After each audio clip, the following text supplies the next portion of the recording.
So, look at them.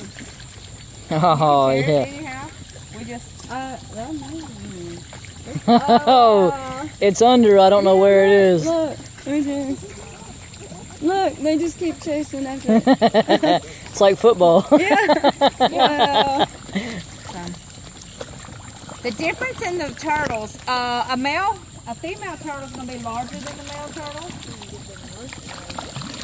I'm telling you, it's serious. Oh, yeah. This is home to about 10,000 turtles. 10,000?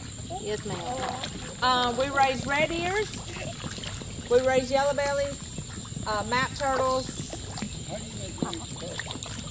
Their eggs. Universities buy their eggs for research. A lot of places overseas buy them. It's a delicacy over there.